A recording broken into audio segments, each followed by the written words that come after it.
Good afternoon, everyone. I am Josh Smith, and welcome to this special Q&A to celebrate the home premiere of I Swear, which is now available to buy or rent from digital platforms.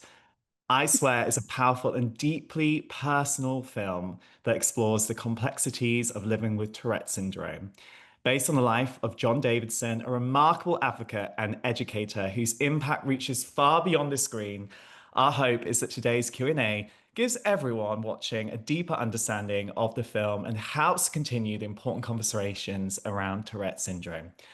I am so excited to talk about this movie. I love this movie so much, and I'm so excited to be joined by an incredible panel of people today. First of all, we have Kirk Jones, the film's writer and director. We're also joined by Robert Aramayo, who plays John Davidson in an absolute standout performance you're all going to be speaking about. Andrena Duncan, a trustee of Tourette Scotland, who appeared in the film alongside her child who lives with Tourette syndrome. And also Ione Georgakis, who is a therapies and advocacy manager at Tourette's Action, who brings together both personal insight and professional insight to this conversation. And last but not least, we're joined by Evie Meg, an incredible creator and advocate who documents her life with Tourette syndrome and chronic illness. Thank you so much for being here, everyone. But before we get into our conversation, we're going to take a look at how I Swear came together with a little look behind the scenes. This is not just about people with Tourette's, but this is about those who haven't got Tourette's opening up and being more understanding. In the 80s, with no understanding of the condition, no support, no diagnosis. It's not ending, it's not stopping, it's not a phase. What button do you press to get the answer? There's nothing. Such a lonely experience, but it's about finding those networks, finding those connections. He finds himself in these situations, and because of the people around him that he's able to overcome them, The idea of community, they're all there to support John.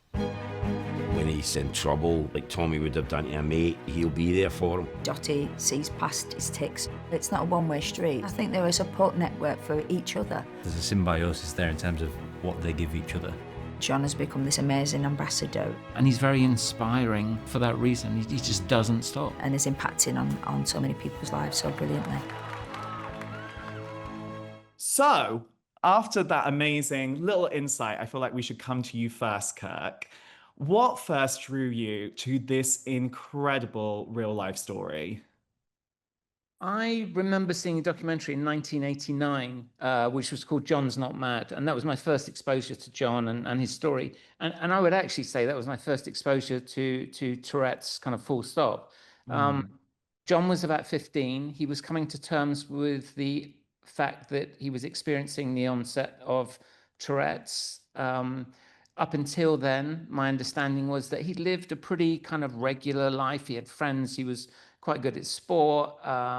He was sociable. He was kind of okay at school. But with the tics, the eye blinking, the swearing, obviously, that brought a very dramatic change to his life. And he found that he was being bullied, teased. His school was saying that he would either end up in prison or in an asylum.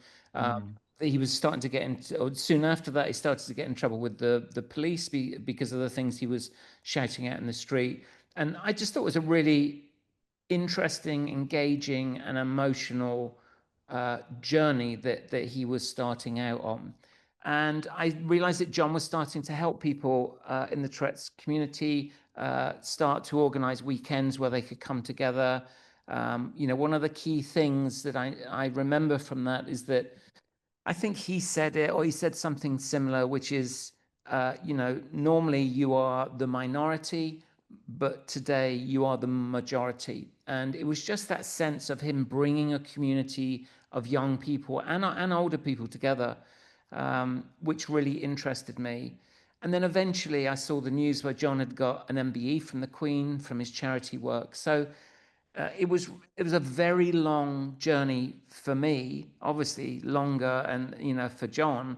But I followed John since he was about the age of 15 via the documentaries. And there were two things I felt I identified in his journey. One was, a level of tragedy and upset and emotion and drama, which came part and parcel with the condition. But the second was to balance that. I felt like I still identified a level of humor within the condition. And when I first met John, that was my first question was, if I talked about humor, would that upset you? Would it anger you? Would it irritate you?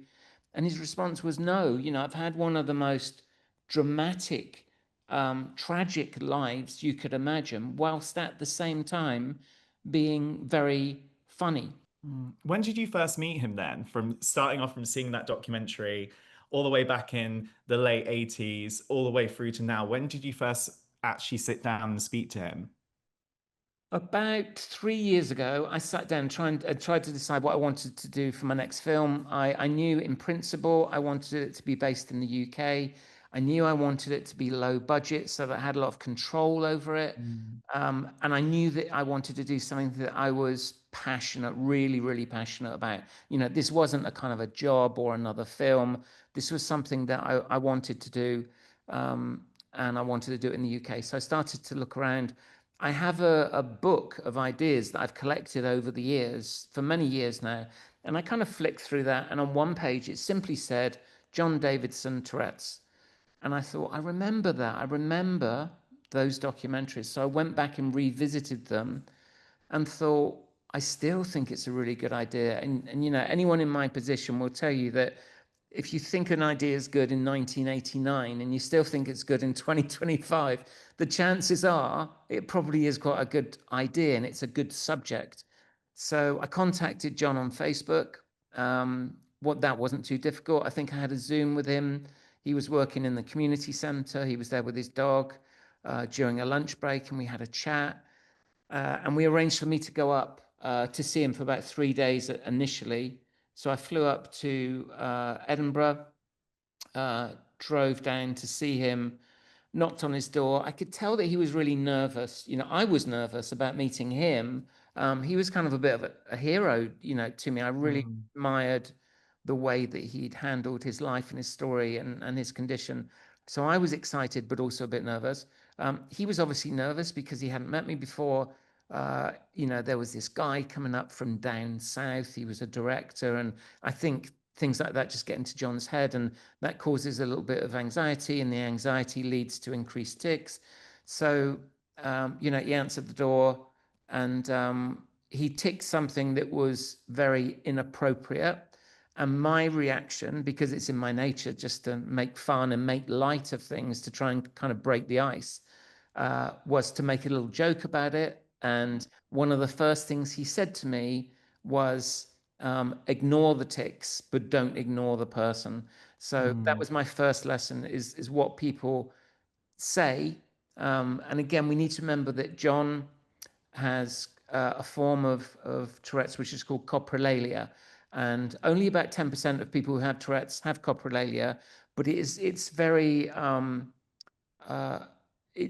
easy to recognize. The tics are usually quite dramatic, swearing, shouting, punching, and so that was his first thing. Is that whatever I say to you, it doesn't mean to say that's what I'm thinking, and I cannot stop saying it. It means that the Tourette's has just decided at that moment in time, in a flash, to make him say that word or that phrase. And I remember I saw actually recently on TV, there's a documentary, not documentary, I think on a TV show, and someone said, oh, it's really refreshing when someone has Tourette's is in the room, because they speak the truth, they speak what's on their mind. And I know that to be not true. I think that's a perception that people have, is that they talk about all those things that just kind of come out that we all manage to keep in. But within seconds of being with John, I realized that wasn't the case. Especially someone with coprolalia will obviously often shout the most inappropriate thing at any one time. So that was my first lesson. So I met John, just under 3 years ago. So the process of agreeing to make the film with him, getting his permission, writing the script, getting the finance, shooting, releasing the film is actually happened pretty quickly. Incredible. And now we have Robert playing him, and what an incredible performance. that is. If you haven't seen it already and you're watching from home and you're about to watch it straight after this, you are in for an absolute treat. Robert, how on earth did you start to prepare to portray someone with such a complex emotional journey? No level of it was working on this film was easy, I don't think, but I definitely knew that if I was going to do it, that I wanted to focus on authenticity and specificity. And so I just wanted to, as much as I could, focus on those two things and keep those two things at the front of my mind when I was preparing for it at all times, you know. So trying to just sort of like not accepting maybe even the first definition of something, but trying to look around it and underneath it, and speak to different people about the same thing, and you know, like that was really important to me. Reading Evie Meg's book was really important to me because it sort of, you know, it was nice to read about the experience of living with Tourette's on the page, you know, you know, meeting people with Tourette Scotland, obviously spending time with John. Just sort of like, as soon as I sort of threw myself into that stuff, then I was actually doing something. So the task of it wasn't as scary, even though I mean, it was terrifying the whole way through, but at least that made it more. I had a focus, you know, a goal. Is there something you're proudest of achieving with your performance? Not with my performance, no, but I do feel proud of the team, in terms of like how we all were focused on those two things, on authenticity and specificity. You know, like that was our goal, and I was very passionate about that. So I feel proud about that because I know there's elements that I spoke about and brought to the script that are a part of John's experience and stuff that I felt were very important. So I feel proud of that, and I feel proud that we were all able to collaborate and have John at the centre of it, and you know, all of that I feel proud of because I feel like that's the sort of stuff around it. Well, I think you've got so much to be proud of in the performance itself, and it must be so amazing to be able to portray someone in real life and actually to get to sit across from them and talk to them about their lived experiences. Like, that's such an incredible gift to have, and we all need to be having more open, honest conversations with each other, especially about subjects that don't necessarily always get discussed in the public eye. What was something that really stuck with you from your conversations with John that really maybe informed your performance or has just stayed with you? Well, he's got a lot of knowledge, so like, and he's very passionate because this is why he's one of the reasons why he's so celebrated is because he's very forthcoming with all of that knowledge. So you learn a lot about Tourette's just being around John. So I learned a lot, like literally about just living with Tourette's, but I also just learned a lot just hanging out with him, you know, and actually experiencing John Davidson, you know what I mean? Sort of just who he is and what he gets up to on a daily basis and why he likes going to that part of the river for the walk, and you know what I mean, why he's got these friends and why they're important to him. And you know, like I learned a lot about just like, because I felt like that was so important. It's not about, obviously, like the worst version of it, it's just a movie about ticks, but it's like and the best version of it is if it's about John and how he feels about the tick and what's happening to him, and you know, all of that kind of stuff. So just, you know, I learned a lot just, I suppose, by osmosis, really, just sort of being around him. Energetic things, small things, and you know, little detaily things that I feel really grateful for, that helped me a lot. Yeah, it feels a really good moment to bring in a comment that we actually had on socials, actually. And it's not a question, but it's a thunderous thank you to Kirk, Robert, and John, of course, and all involved in making I Swear. It's by far the best and most accurate depiction, not merely of the symptoms of Tourette's that I've ever seen, but the lived experience as well. And I think it's such a great gift to give this to people to be able to feel seen and represented in a new way. And Ione and Evie, with your lived experience of Tourette's, is there something really nuanced about Robert's performance that's really taking you aback?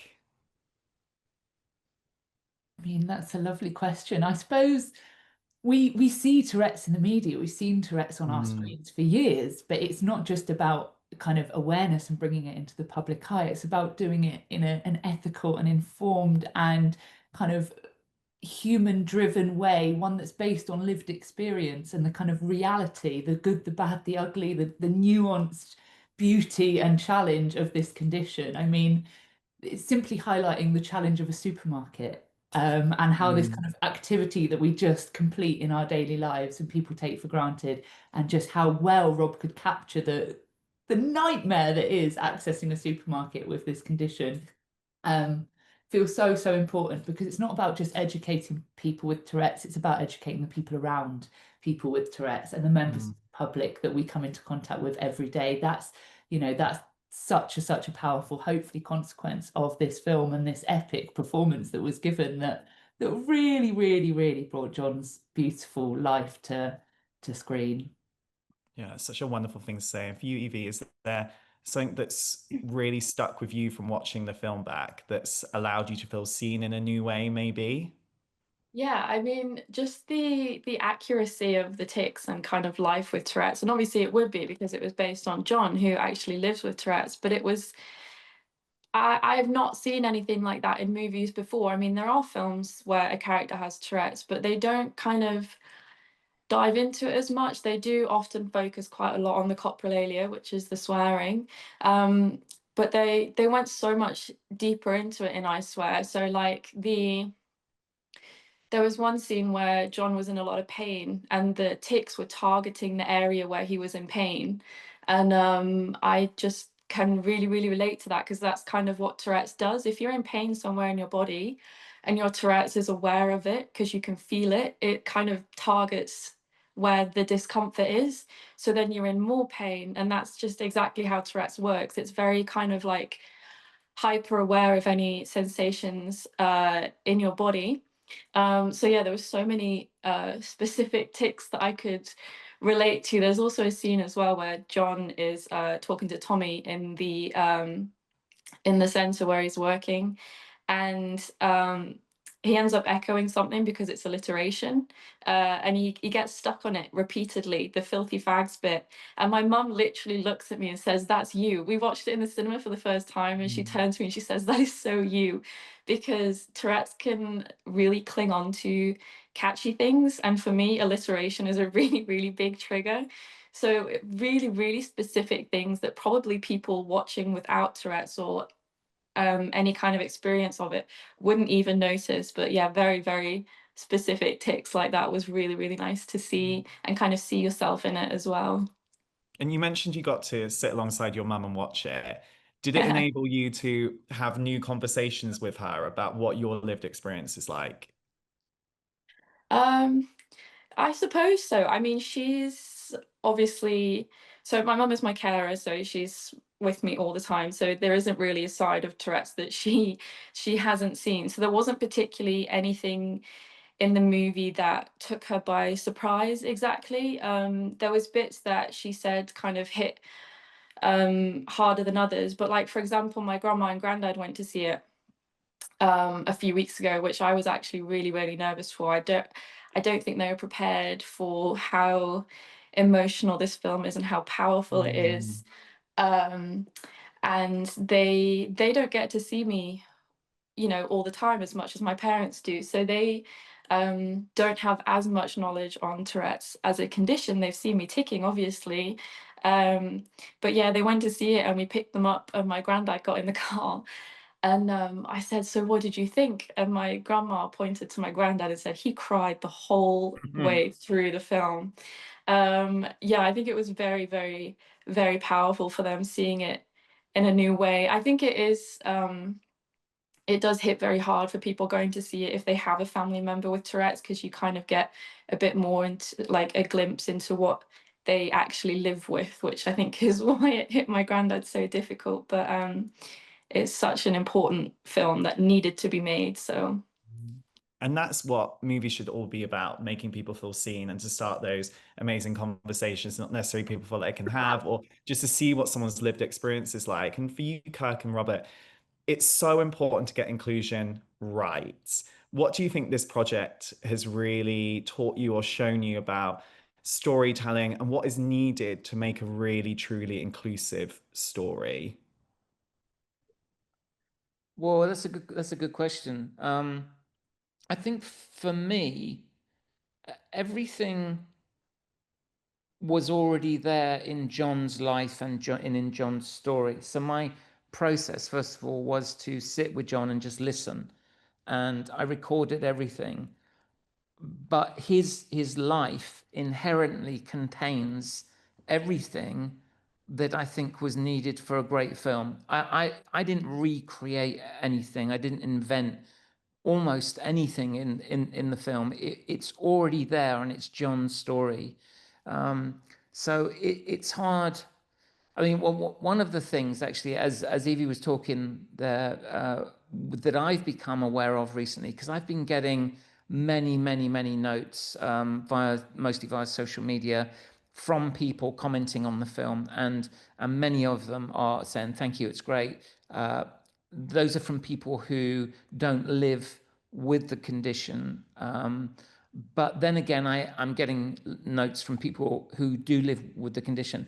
And as much as anything, I've been getting notes from parents who say that they watched the film with maybe a sibling of someone who has Tourette's, and that it helped their sibling to be reminded of what their brother or their sister lives with. Because, of course, it's all very well to look at things on paper or to read about them or study them or to become more informed about them. But at the end of the day, if you are a 15-year-old and your sister has Tourette's and you live with that every day, I think it's very easy over the years to forget that they can't help it, or that they, what they're actually going through on a day-to-day basis. And I've had a lot of messages from parents saying after seeing the film, they noticed there was a noted difference in how siblings respond to and are sympathetic to, the daily challenges of their brother or their sister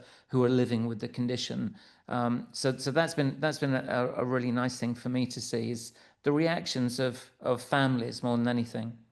And Andrena, this must be so close to home for you on so many levels, because not only do you have lived experience of having a child with Tourette's, but also you were on set as well. What was it like taking your child on set to a movie that you knew was going to hopefully change the conversation around Tourette's? I think actually I need to go back to what you were saying about that inclusivity, because I had a real roller coaster of emotions in terms of being a parent who is constantly trying to protect their child from, that judgment and that ridicule. So I was really apprehensive to start off with. But right from the get-go, they had an amazing woman called Rona, who was the accessibility coordinator, and she reached out to Nia, who is an adult, and she spoke to her at length, and she said, what do you need to feel comfortable, and how can I support you to remove those barriers to, attend? And then obviously Kirk opened up an open event where we got to go along, and actually the community I felt was really united in that apprehension, and Kirk got that. He absolutely got it, and he actively encouraged us to ask questions and raise concerns. And it was hard not to get caught up in that passion and enthusiasm that he had to tell Johnny's story and do it justice. And I don't actually know if you remember, Rob, but that was the first time that we met you as well. He was actually sitting behind Nia and I. And some of Nia's tics, they require a response. So she was doing a high five that day, and I was automatically responding. Now, we didn't know that that Rob was obviously watching, and he introduced himself afterwards, and he apologised for watching, which I really respected, because we wouldn't have known. And he really took the time to ask us about it, and he genuinely seemed to want to learn more and understand. So that really gave us that confidence to go on set. Funny and I were quite active in the Tourette Scotland scene, so we knew that the majority of the community that were there, and for those that we were just meeting for the first time, that bond was, it was immense, and I felt like our family was just extended that little bit more. So just watching the young people and the children just interacting, having fun, being themselves, being confident and safe in that environment, the way the cast and the crew held them and encouraged that authenticity, and I think that's absolutely what came through the film. And it's so incredible to build those safe, inclusive spaces like we've been talking about. And I think for you as a parent, when we talk about the power of representation, it's so incredible to be able to put your child in front of a screen and see themselves represented. Have you guys had any conversations about the power of the movie together, or even just the experience of shooting it? All of it actually, and kind of go back to what you were saying about the siblings as well. I feel like that's really opened up the conversation for her sister, because you know she's got her own story to tell, because you know she's had to watch her sister experience this, and she's been the sibling of somebody with Tourette's as well. So there's been lots of conversations, and I think mainly around hope for change, hope for a better future. Mm. You know, because everyone with Tourette's has their own story, to tell. And you know, Johnny's was horrendous, and he opened up that vulnerability and let us in. But everyone in the community has their own stories.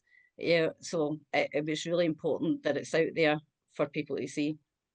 Yeah, and Ione, coming to you now. The movie has been out in cinemas nationwide, and now it's going to be available to watch at home. How important do you think it is to have a film like this so accessible to audiences, especially in this time period we're in as well?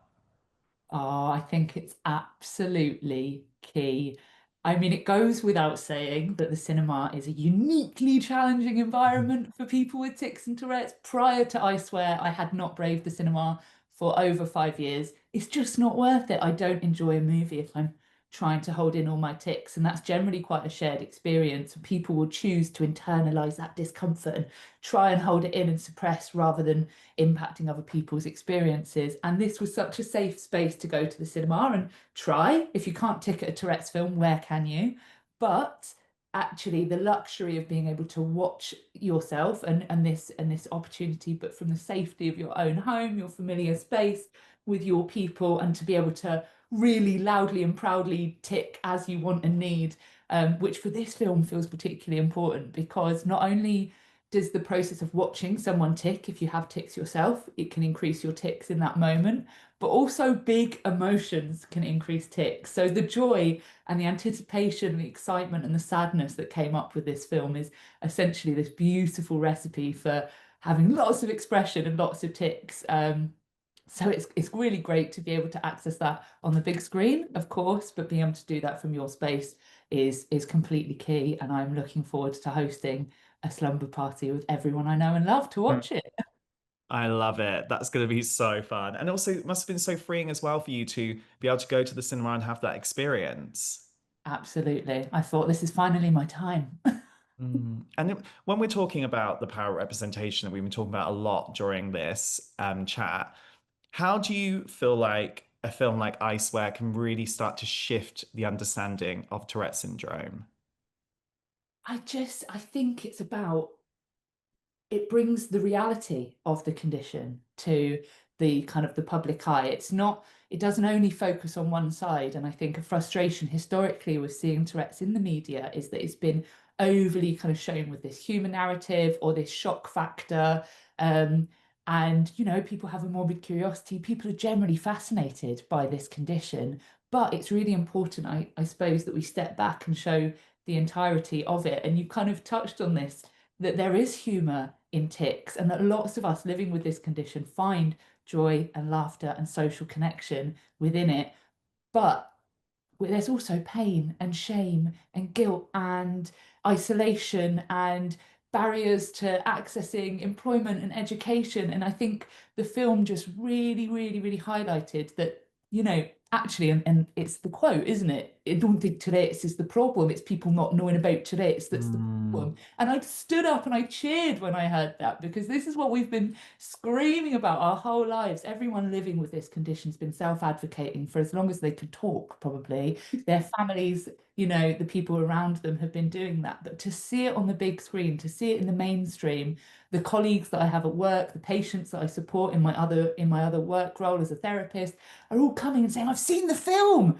And they've got all of these questions, and they're coming and asking all of these new things, and they're drawing upon what really hit them and what really stood out for them. And that's got the power to make really lasting, sustainable change.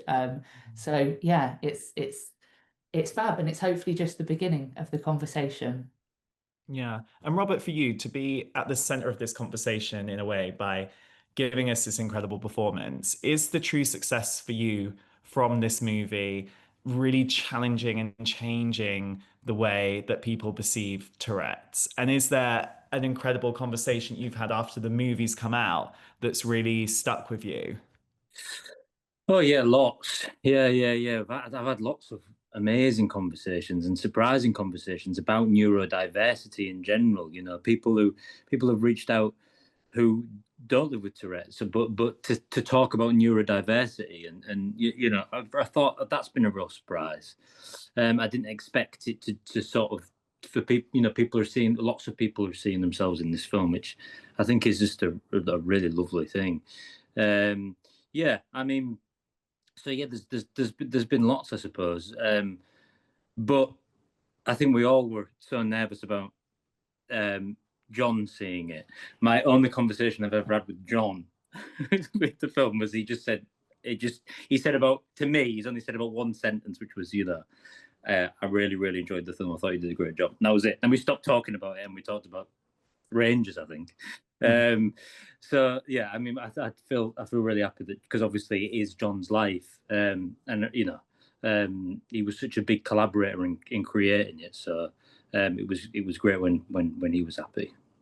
Yeah, so for you, that was the best review because you were like, job done, tick.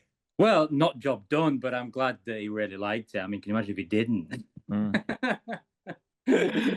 There's no way he couldn't like it, trust me.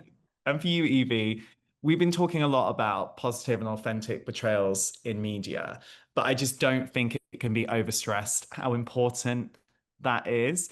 How do you hope this movie can really help educate people and break down stereotypes around Tourette's?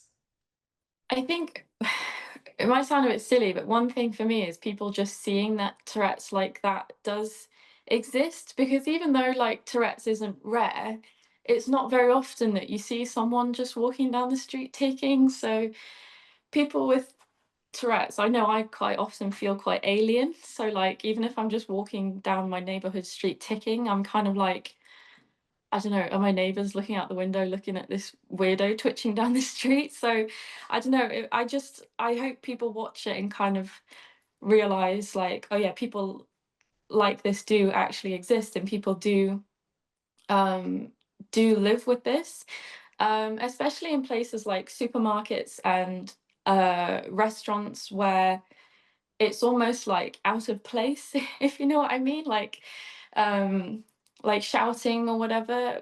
I often feel really out of place in a restaurant, especially if it's like a really nice posh one. I'm a bit like, oh, what am I doing here? Like I've got Tourette's, and it doesn't seem like a very Tourette's environment. Hey, so I just like with my content, what I try and do is I have shown me in public a lot with Tourette's because I want it to look more normalized. Hey, so that it's easier for me and other people when we're in public to actually see it. Like I want it to feel normal to see people with Tourette's in public, because it's not abnormal, it's just not seen enough, if you know what I mean. So that's kind of one of my main hopes, because the more that people like see that, the more that they understand, and then they'll be kinder towards people with Tourette's, and that's so important. That's what we need. Fuck. We all need a little bit more kindness, and especially around this conversation. I think for Kirk, just bringing you back in here, because we've talked about the really incredible nuances that you really brought to this script. Was there an aspect of it that was most challenging to bring that nuance in, would you say? Or is there something you're also proudest of achieving with those nuances that you brought into the conversation? It's a really difficult one. A lot of people have asked, you know, what's the secret? How come you managed to deliver a film which felt like it subtly put together the comedy and the emotion? And I don't really feel like I can take credit. I just keep wanting to say that it came from John. You know, it was there already. With regards to the script, there were areas that Rob contributed to significantly. I remember when Rob first came on board, one of the things that he did, because he spoke to so many people and being completely honest, even as the writer and director, Rob just went that much deeper than I did. And his prep was about speaking to people.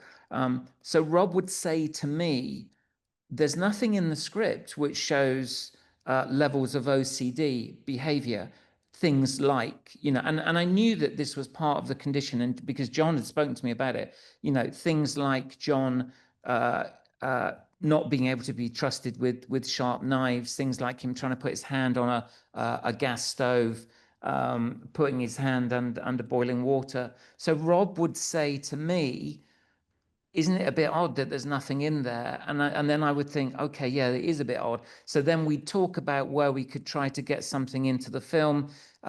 We ended up, actually, it feels quite natural when he's in the middle of the interview with Tommy.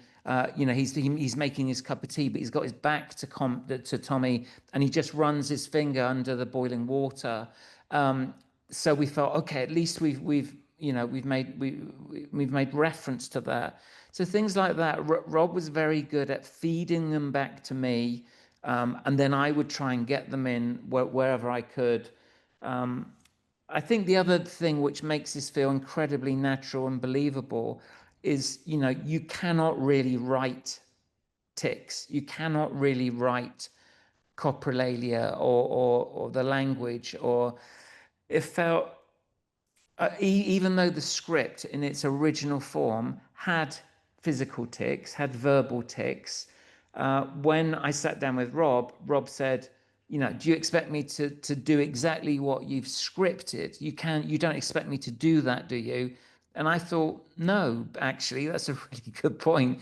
I'd written them in a place, and I'd written tics which I believed were in keeping with how John would behave, because he told me about his life story and what he ticked and when he used to tick. But that point from Rob very early on kind of broke down the script. And I was very, very happy for Rob to deliver a take where maybe he did start by doing what I'd scripted, because that's what was in my head. But there was only one of those, because number two was Rob just threw in something else that he might have heard, if it was a verbal tic, from a young person that he'd spoken to a month before. And I might have assumed that he would lash out with his arm at one point as a kind of a physical tic, but Rob would switch it out and he'd do it in a different position. And some things were really key, things like "fuck the Queen" had to be said where it was said in order for that scene to play out in a traditional manner. But pretty much all the other scenes, Rob was able to, we were just able to kind of loosen up the script. And I was more than happy and incredibly grateful for him to play with it. And I think we got to a stage where even Rob wasn't aware of what he was ticking. There were tics that I really liked that he came up with. And the next day I'd say, that was great, that tic yesterday. I think that's going to end up being in the film. And he couldn't quite remember saying it. And I knew that once we got to that point,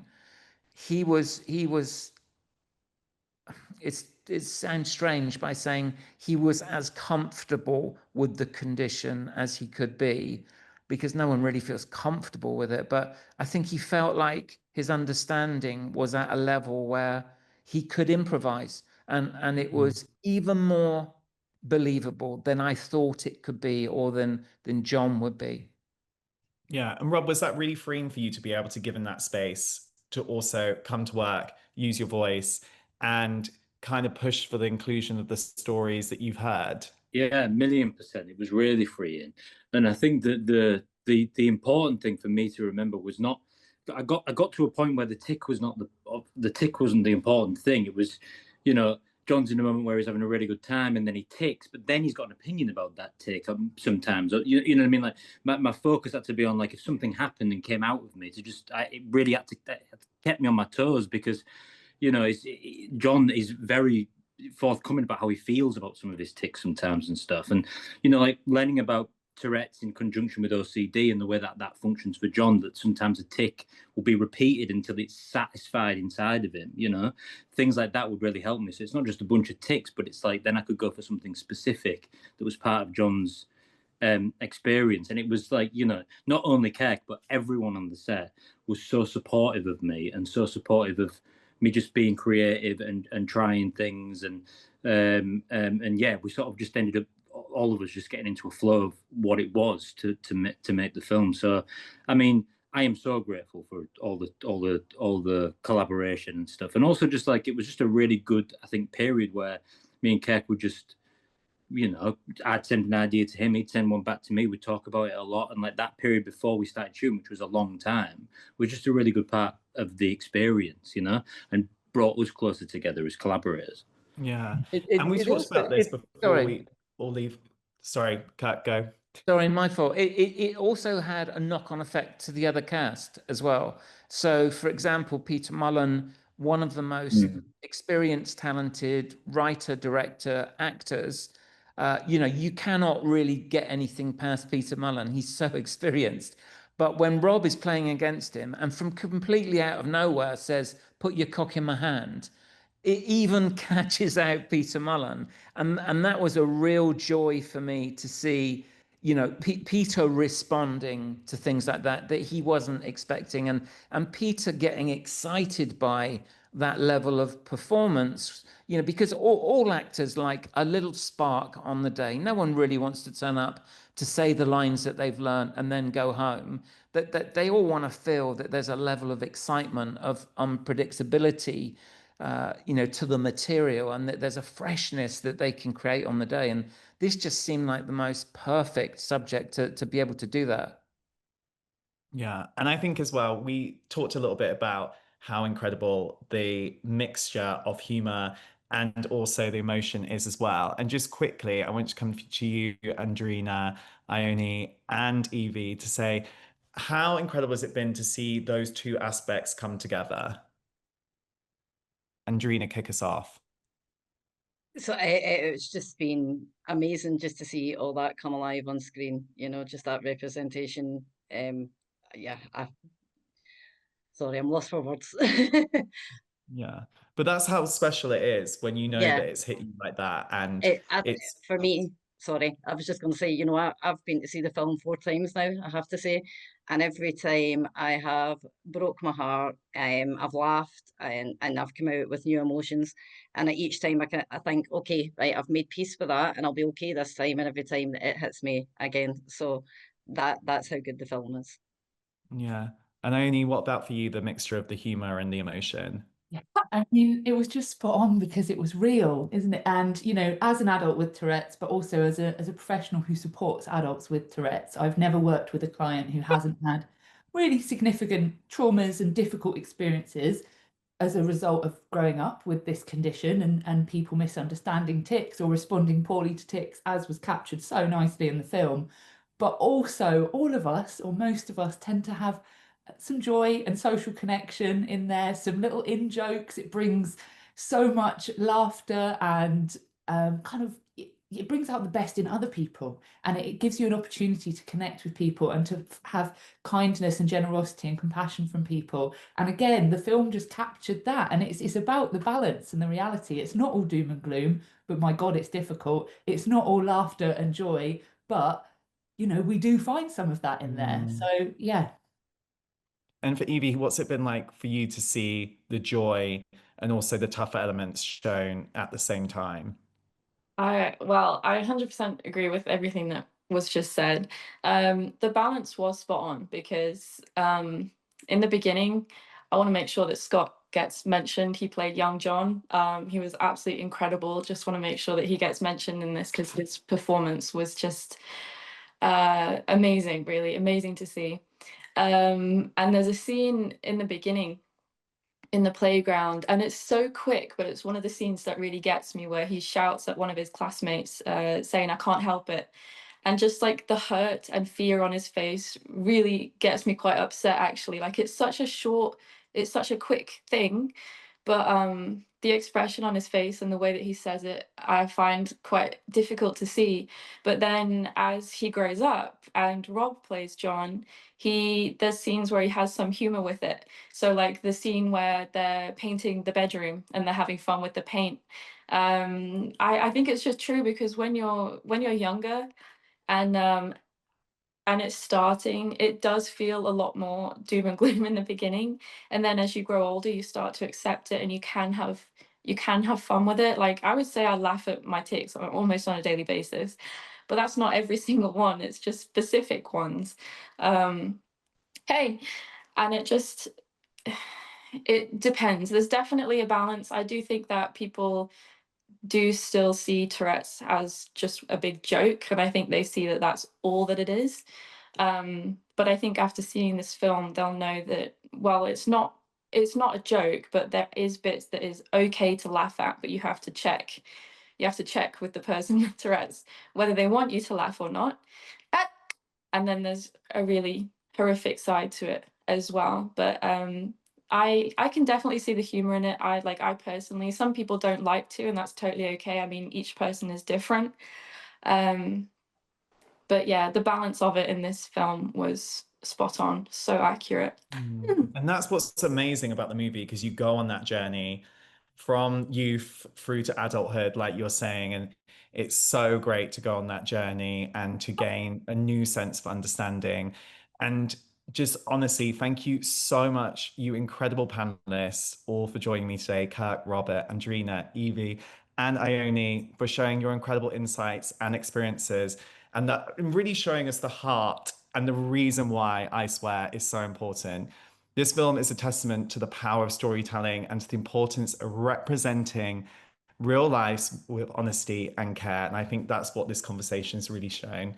So whether you're here as a fan of the film already, someone connected to Tourette's community, or simply curious, we hope tonight's conversation has given you a deeper understanding of the journey behind I Swear. And if you haven't seen it yet, your time to shine is now. The movie is out wherever you have a screen. So please experience it for the first time, or experience it again too. I Swear is now available to buy or rent at home through digital platforms such as Sky Store and Amazon Prime Video.